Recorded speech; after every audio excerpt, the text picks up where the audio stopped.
Ever wondered how many kilobytes are in a gigabyte?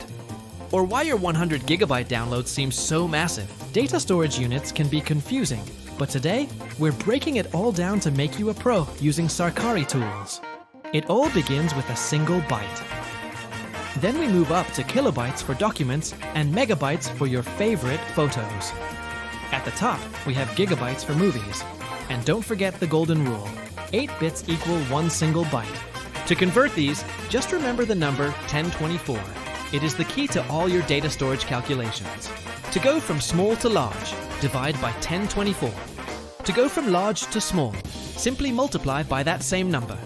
For example, 2 million bytes divided by 1024 twice equals 2 megabytes. It's just simple math once you know the rule. And 1 gigabyte multiplied by 1024 twice gives you over 1 million kilobytes.